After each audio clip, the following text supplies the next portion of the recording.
본 영상은 투자 판단 참고용이며 모든 투자 책임인 투자자 본인에게 있습니다. 특정 종목 매수 매도 추천이 아닙니다. 2020년에 SK하이닉스가 영업이익 100조, 많게는 140조 원을 번다. 요즘 이런 리포트가 정말 매일 쏟아지죠? 솔직히 좀 비현실적으로 들리기까지 하는 어마어마한 숫자입니다. 주식으로 세상을 이해하기에 오신 걸 환영합니다. 저는 이 시장에서 20년 넘게 산전시전 다 겪어온 투자 전략가입니다. 그래서 오늘은요, 이 장밋빛 전망들 정말 그대로 믿어도 되는 건지, 그 이면에 숨은 그림자는 없는지 제 20년 경험을 전부 녹여서 한번 비판적으로 뜯어보려고 합니다. 특히 저희 구독자 한 분께서 삼성전자와의 경쟁 구도를 꼭 짚어달라고 하셨는데 오늘 그 부분까지 속 시원하게 파헤쳐 드릴게요. 네, 바로 이 숫자입니다. 140조 원. 키움증권에서 내놓은 2026년 SK하이닉스 영업이익 전망치, 그중에서도 가장 높은 숫자죠. 이게 어느 정도냐면요. 대한민국 1년 예산의 거의 4분의 1에 달하는 돈을 기업 하나가 영업이익으로 번다는 소리거든요. 제가 IMF 외환위기 터졌을 때부터 주식시장에 몸담고 있었지만 와, 이런 숫자는 정말 처음 봅니다. 솔직히 처음에 리포트를 잘못 봤나 싶어서 눈을 몇 번이나 비볐다니까요. 이게 과연 현실적으로 가능한 이야기일까요? 오늘 제 이야기는 바로 이 질문에서부터 시작해야 합니다. 왜냐하면 제 경험상 주식시장에서 모두가 한 목소리로 좋다고 노래를 부를 때가 사실은 가장 위험할 수 있거든요. 저는 오늘 여러분께 증권사 리포트를 그냥 앵무새처럼 읽어드리는 게 아닙니다. 그 보고서의 행간에 숨어있는 진짜 리스크는 뭔지, 우리가 뭘 조심해야 하는지 그 맥을 짚어드리는 역할을 할 겁니다. 자, 그래서 오늘은 이런 순서로 한번 가보려고 합니다. 우선 저 100조 이익이라는 게 진짜 말이 되는 소리인지부터 따져보고 그 근거가 되는 기술력은 뭔지, 그리고 제일 중요한 거죠. 이 장밋빛 전망 뒤에 숨어있는 그림자는 없는지, 마지막으로 현명한 투자자는 어떻게 접근해야 할지 차근차근 짚어보겠습니다. 좋습니다. 그럼 첫 번째 주제, 영업이익 100조. 이게 정말 현실성 있는 얘기인지 아니면 그냥 애널리스트들의 희망 회로일 뿐인지 팩트부터 한번 제대로 까보죠. 지금 화면에 보이는 표가 바로 블룸버그에서 집계한 시장 컨센서스인데요. 사실 이 표 하나에 모든 답이 다 들어있습니다. 다른 숫자도 놀랍지만 제 눈에 가장 먼저 들어오는 건 바로 저기 오른쪽 아래 2026년 영업이익률 전망치입니다. 60%에서 70%. 세상에. 제가 2000년대 초반 IT버블 한가운데서도 이런 숫자는 본 적이 없어요. 이건요, 반도체를 파는 게 아니라 그냥 돈을 찍어내는 수준이라는 겁니다. AI 메모리라는 게 이익의 질을 얼마나 근본적으로 바꿔놓고 있는지 이걸 보면 그냥 한눈에 딱 들어오는 거죠. 아니, 어떻게 이런 일이 가능할까요? 간단합니다. 시장의 판 자체가 완전히 뒤집혔기 때문이에요. 제가 처음 투자 시작했던 2000년대 초반만 해도요, 메모리 반도체는 그냥 치킨 게임 그 자체였습니다. 서로 죽자고 증설해서 공급이 조금만 많아져도 가격이 반토막 나고 그야말로 경기에 죽고 사는 종목이었죠. 근데 지금은 어떻습니까? 아마존, 구글 같은 거대 기업들이 이제는 생존을 걸고 AI 인프라에 돈을 쏟아붓고 있어요. 이건 선택이 아니라 필수 투자가 된 거죠. 수요는 그야말로 폭발하는데 이걸 제대로 만들 수 있는 회사는 한정되어 있으니 SK하이닉스 같은 공급자가 완벽한 갑이 되는 이른바 희소성의 시대가 열린 겁니다. 이런 구조적인 변화, 이걸 가장 먼저 냄새 맡은 건 역시나 똑똑한 큰 손들입니다. 지금 보시는 주주 현황표에서 네 번째, 블랙록을 한번 보세요. 세계 최대의 자산 운용사, 그 블랙록이 무려 8년 만에 SK하이닉스 지분을 5% 이상 사들이면서 주요 주주로 다시 돌아왔습니다. 여러분, 이런 거대 자금이 움직이는 건요, 그냥 단타 치러 들어오는 게 절대 아닙니다. AI라는 거대한 파도에서 가장 핵심적인 자산에 장기적으로 깃발을 꽂겠다는 아주 명백한 신호인 거죠. 자, 그렇다면 이런 어마어마한 실적과 똑똑한 돈의 흐름, 그 근본적인 원동력은 대체 뭘까요? 바로 두 번째 주제, 누구도 쉽게 따라올 수 없는 압도적인 기술의 성벽, 즉 기술 해자 때문입니다. 그 성벽이 얼마나 높은지 한번 들여다보죠. HBM 기술의 핵심은 간단합니다. 반도체 칩을 아파트처럼 얼마나 높고 튼튼하고 또 촘촘하게 잘 쌓느냐죠. 근데 문제는 높이 쌓으면 쌓을수록 열이 빠져나갈 구멍이 없다는 거예요. 바로 여기서 SK하이닉스의 MRUF라는 기술이 게임 체인저가 됩니다. 경쟁사들이 칩 사이에 얇은 필름을 한 장 한 장 붙이는 약간은 뭐랄까 수작업 같은 방식을 쓸 때 하이닉스는 아예 칩을 다 쌓아놓고 그 틈새를 액체 소재로 한 번에 싹 채워서 굳혀버리는 거죠.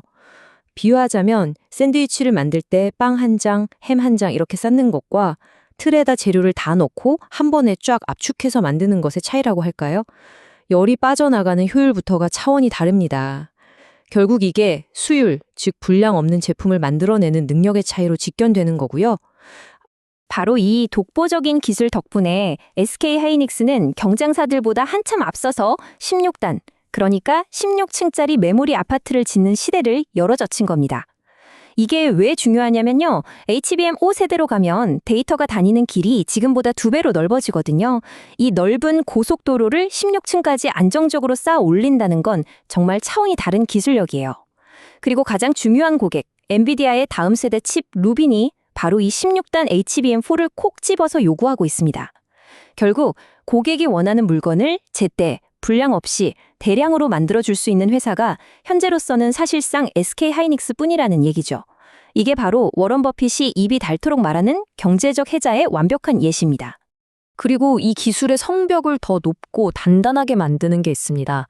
바로 엔비디아, TSMC와의 끈끈한 파트너십이죠. 엔비디아의 젠순황 CEO가 직접 그랬잖아요. 우리는 그냥 한 팀이다. 이게 그냥 립 서비스가 아닙니다, 여러분. 이건 단순한 부품 공급사, 고객사 관계가 아니에요. 엔비디아가 차세대 칩을 설계하는 첫 단계부터 SK 하이닉스 엔지니어들이 머리를 맞대고 이 칩에는 어떤 메모리가 최적일까를 같이 고민한다는 겁니다. 이런 생태계 해자는요, 경쟁사가 스펙 좋은 제품 하나 개발했다고 해서 절대로 하루아침에 따라잡을 수 없는, 보이지 않는 거대한 벽과도 같습니다. 자, 여기까지 들으시면 와, 이거 당장 사야 하는 거 아니야? 하는 생각이 드실 겁니다. 그쵸? 하지만 잠깐만요. 제 20년 투자 경험이 말해주는 게 하나 있습니다. 모두가 이렇게 환호하고 축포를 터트릴 때 그때일수록 더 차갑게, 더 냉정하게 그림자를 봐야 한다는 겁니다. 자, 이제부터가 진짜 중요한 이야기, 세 번째 주제로 넘어가겠습니다. 지금 화면에 보이는 이 타임라인, 이걸 꼭 기억하셔야 합니다. 반도체 산업은요, 역사적으로 끔찍한 불황의 사이클을 늘 반복해 왔습니다. 저 2018년 메모리 공급 과잉 때 저도 정말 힘들었거든요. 그때도 다들 그랬어요. 서버 수요는 영원하다. 하지만 결국 어떻게 됐습니까? 공급이 수요를 넘어서는 바로 그 순간 가격은 거짓말처럼 폭락하더군요. 지금 AI 수요가 아무리 폭발적이라지만 과연 2027년쯤 경쟁사들이 죽기 살기로 쏟아내는 물량 앞에서 또 다른 공급 과잉이 오지 않을 거라고 누가 100% 장담할 수 있을까요? 역사는 생각보다 자주 반복된다는 사실 절대 잊으면 안 됩니다. 물론 지금 당장은 SK 하이닉스가 독주하는 것처럼 보이죠. 하지만 삼성전자와 마이크론이 절대 가만히 구경만 하고 있진 않을 겁니다. 특히 아까 저희 구독자분께서 질문 주셨던 삼성전자, 이 회사가 정말 무서운 경쟁자입니다. 왜냐하면 반도체 사업은 결국 돈과 기술력 싸움인데 삼성은 이 두 가지를 모두 가진 지구상 거의 유일한 회사거든요. 최근 로이터 통신 보도를 봐도 HBM 생산 능력을 어마어마하게 늘리고 있어요. 지금이야 수율 문제로 좀 헤매는 것처럼 보이지만 삼성이 한번 작정하고 달려들면 점유율 20-30%를 뺏어오는 건 시간 문제일 수 있다는 거죠. 그 외에도 우리가 투자자로서 항상 머릿속에 경고등을 켜두어야 할 몇 가지가 더 있습니다. 첫째, 지정학적 리스크. SK 하이닉스는 중국 우시에 아주 큰 공장을 가지고 있거든요. 근데 만약에 미중 갈등이 더 심해져서 미국이 첨단 장비를 중국에 못 들어가게 막아버리면 어떻게 될까요? 최근 CNBC에서도 이 문제를 다뤘죠. 그 공장은 그냥 구형 제품만 만드는 곳으로 전락할 수 있는 겁니다. 그리고 기술적으로도 16단을 넘어 20단, 24단 계속 쌓아 올릴 때 과연 지금 같은 수율이 계속 나와줄지도 미지수고요. 마지막으로 이 높은 금리가 계속되면 빅테크들도 허리띠를 졸라맬 수 있다는 점, 이것도 항상 염두에 둬야 합니다. 자, 그럼 정리해 봅시다. 한쪽에는 100조라는 어마어마한 기회가 있고 다른 한쪽에는 만만치 않은 리스크들이 도사리고 있습니다. 그럼 우리 같은 투자자들은 대체 어떻게 해야 할까요? 이제 가장 실질적인 이야기, 네 번째 주제인 현명한 투자자의 접근법에 대해 이야기해 보겠습니다.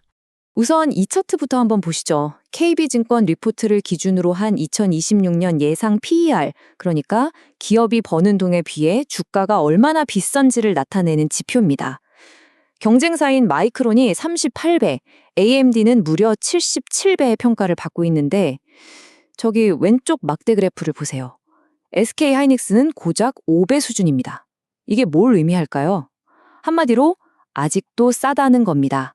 시장이 그동안의 코리아 디스카운트를 걷어내고 SK하이닉스를 글로벌 AI 핵심 기업으로 이제 막 재평가하기 시작했다는 아주 강력한 신호죠.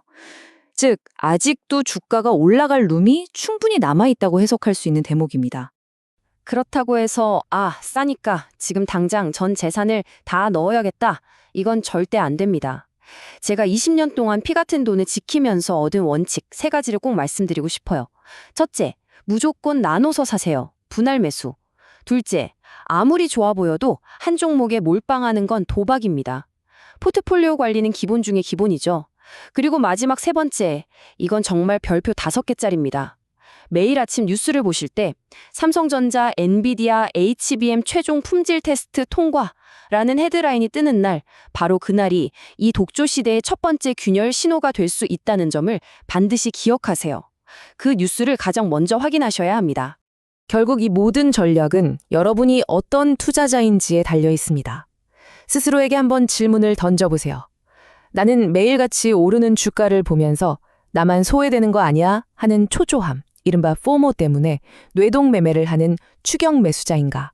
아니면 이 회사의 본질적인 가치를 믿고 긴 호흡으로 함께 가는 동업자인가? 단기적인 주가 등락에 일희일비하지 않고 리스크 관리를 최우선으로 하는 그런 투자자인가? 이 질문에 스스로 명확하게 답할 수 있어야만 이 험한 시장에서 살아남을 수 있습니다. 자, 이제 오늘 이야기의 결론을 내릴 시간입니다. 분명한 사실은 SK하이닉스는 지금 AI 혁명이라는 거대한 흐름 속에서 가장 빠르고 힘센 말에 올라탄 선수가 맞습니다. 이건 부정할 수 없죠. 하지만 꼭 기억해야 합니다. 최고의 야생마일수록 그 고삐는 더 단단히, 더 꽉 잡아야 한다는 사실을요. 그래서 오늘 분석의 핵심을 담은 마지막 질문을 여러분께 던지고자 합니다. 정말 만약이요, 우리가 우려했던 대로 2027년에 HBM 시장이 공급 과잉에 빠져서 주가가 큰 조정을 받는다면 여러분의 계좌, 여러분의 포트폴리오는 과연 그 충격을 버텨낼 준비가 되어 있습니까? 이 질문에 자신 있게 네, 준비되어 있습니다 라고 답할 수 있도록 항상 최악의 시나리오를 대비하는 현명한 투자자가 되시길 진심으로 바랍니다. 오늘 제 이야기를 딱 한 줄로 요약하자면 이렇습니다. 결국 주식시장은 수익률 자랑 대회가 아니라 끝까지 버티고 살아남는 자가 승리하는 냉혹한 생존의 무대라는 것. 그리고 그 생존은 결국 여러분의 현명한 선택에 달려있다는 것입니다. 오늘 제 이야기가 여러분의 투자에 조금이나마 도움이 되셨다면 구독과 좋아요, 그리고 알림 설정까지 꼭 좀 부탁드리겠습니다. 여러분의 그 응원 하나하나가 제가 한쪽에 치우치지 않고 더 깊이 있는 분석을 만드는데 정말이지 큰 힘이 되거든요. 다음 시간에도 더 날카롭고 깊이 있는 분석으로 여러분의 성공적인 투자를 돕기 위해 돌아오겠습니다. 지금까지 주식으로 세상을 이야기였습니다. 고맙습니다.